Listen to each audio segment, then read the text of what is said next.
Salut à tous les amis, j'espère que vous allez bien. On se retrouve aujourd'hui, vendredi 27 février, pour le débrief du tirage au sort de la Ligue des Champions. Et les gars, on s'est régalé. Alors pour ceux qui ne le savent pas, on était en live sur Twitch il y a quelques minutes pour vivre le tirage au sort ensemble. On s'est régalé.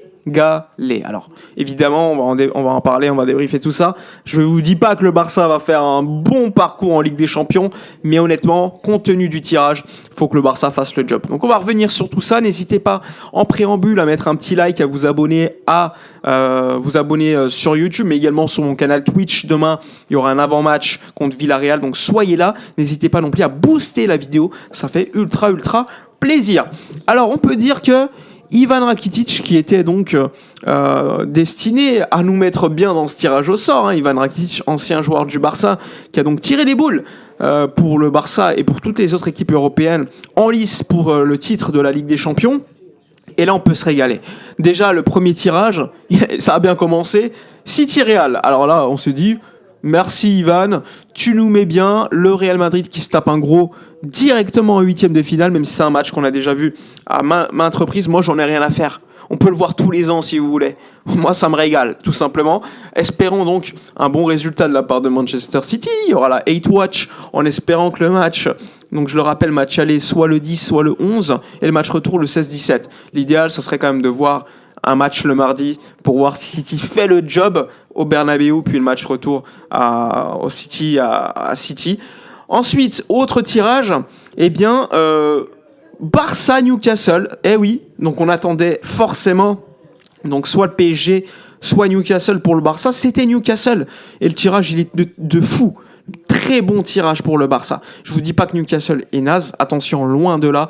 Newcastle, c'est une excellente équipe qui est très physique. Surtout qu'on n'a pas De Jong pour la Ligue des Champions. Deco en post-tirage, l'a rappelé. Il sera absent en 3, 4, 5 semaines. Forcément, une grosse perte parce qu'à Saint-James-Park, en phase de poule, phase de ligue, il avait été ultra bon avec Pedri. Pedri avait été exceptionnel, surtout les dernières minutes. Il faudra faire le job. Alors, peut-être pas gagner, parce que je sais que Saint-James-Park, grosse ambiance, match compliqué. Il y a un des meilleurs buteurs de la Ligue des Champions chez eux. C'est la meilleure attaque d'ailleurs de cette LDC, avec Anthony Gordon et tous les autres joueurs. Forcément, l'impact physique, les coups de pied arrêtés seront quelque chose à contrôler du côté du Barça. Mais je tenais aussi à dire que le Barça a le match retour à domicile. Donc il faudra faire un bon résultat là-bas, ne pas faire comme contre l'Atlético, on s'est sabordé le match aller et que forcément le match retour ultra difficile en Copa del Rey. Là, tu affrontes Newcastle et si je vous dis que c'est un tirage exceptionnel, c'est pas que pour ça, parce que l'arbre général de ces tirages pour le Barça est ultra intéressant, parce qu'en éventuel quart de finale, tu affronteras soit l'Atleti, soit Tottenham. Sachant que moi je pensais que si Tottenham se qualifiait, le match retour en quart de finale serait chez eux, et que même si l'Atleti passait, ça aurait été cette fois-ci chez nous. Mais en réalité non, parce que l'Atlético, s'ils éliminent Tottenham, ils piquent l'avantage terrain de Tottenham qui a fini dans le top 4 de la Ligue des Champions de la phase des poules, et donc forcément, dans tous les cas, le Barça, s'il passe contre Newcastle, le match retour en quart de finale sera à l'extérieur. Ça aussi, c'est quelque chose de très très important. Ensuite, on a pu voir le Galatasaray-Liverpool. Et ouais, le Galatasaray-Liverpool, c'est aussi du côté gauche, côté PSG-Chelsea et côté Real City. Donc forcément, nous aussi, on évite, encore une fois, potentiellement, une équipe comme Liverpool. Et donc, franchement, de notre côté, tu as donc Newcastle, en quart éventuel, Atlético-Tottenham, et ensuite en demi éventuel, parmi l'une de ces quatre équipes, donc soit Bodo Glimt Sporting, soit Arsenal, Bayer Leverkusen. Donc ça devrait être Arsenal normalement s'il n'y a pas de surprise. Mais encore une fois, s'il y a une surprise, franchement, le tirage est extraordinaire parce que vous regardez le côté gauche, le Bayern a fini deuxième de phase de poule en Ligue des Champions. Il se tape l'Atalanta, ça aurait pu être d'ailleurs Dortmund. Il se tape l'Atalanta. Ensuite, ils se tapent le gagnant de City et Real. Et ensuite, ils doivent se taper le gagnant de Chelsea, PSG, Liverpool, Galatasaray.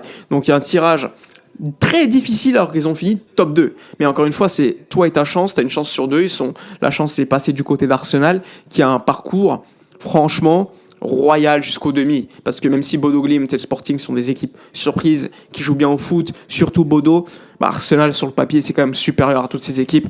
Et honnêtement, après l'année dernière où ils étaient allés déjà jusqu'en demi, Arsenal serait dans une situation avec un peu plus d'expérience où ils auraient peut-être la place de favorite ultime pour cette victoire en Ligue des Champions. En tout cas, le tirage au sort ultra pertinent du côté du Barça. Là, je regarde l'arbre.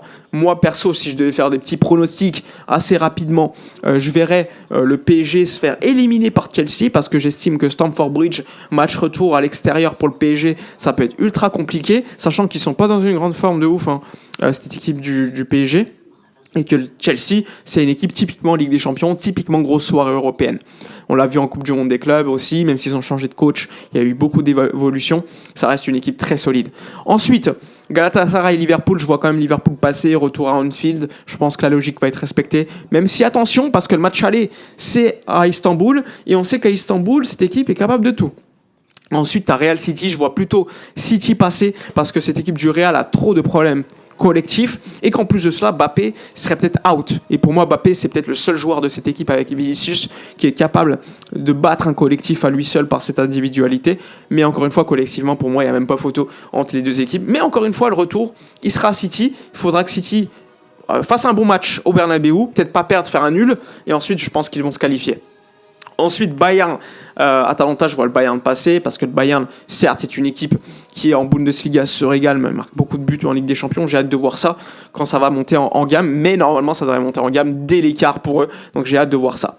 Côté droit, je vois Tottenham se faire éliminer par l'Atleti, et donc pourquoi pas bis repetita, un Barça-Newcastle, même si je vous dis pas que le Barça va passer, j'espère que le Barça va passer contre Newcastle, mais encore une fois, cette équipe de Newcastle, c'est une équipe à prendre avec beaucoup de respect. Joelinton, Tonali, Bruno Guimaraes, beaucoup de joueurs de qualité au milieu de terrain. Il faudra faire face à ça. Côté Barça, avec beaucoup de physique, défensivement, ça a de la taille. On sait que sur le coup de pied arrêté, le Barça souffre énormément. Il y a aussi offensivement le meilleur buteur, l'un des meilleurs buteurs, Anthony Gordon, du côté de cette équipe qui nous avait fait déjà énormément mal. T'as Harvey Barnes et autres joueurs du côté de Newcastle qui peuvent nous faire mal. Mais sur le papier, le Barça est censé avoir une meilleure équipe, meilleur effectif. Maintenant, on le sait, il faudra que les joueurs soient fit, il faut que les joueurs soient en forme, parce qu'on a déjà perdu De Jong. Donc ça, c'est aussi... En tout cas, j'ai hâte de voir le 11 qui sera mis en place pour ce match côté Barça. Newcastle, ultra intéressant. Bodo Glimt Sporting, je vois plutôt Bodo passer face à des équipes du Sporting. Je pense que collectivement, Bodo nous a prouvé qu'ils sont capables de battre n'importe qui. En plus de ça, le match aller est chez eux, et je pense qu'ils peuvent faire le gros du travail à domicile à l'aller. Ensuite, Arsenal-Leverkusen, honnêtement, je vois plutôt l'équipe d'Arsenal faire le job, se qualifier tranquillement et passer, et ensuite faire le job jusqu'en demi, perso.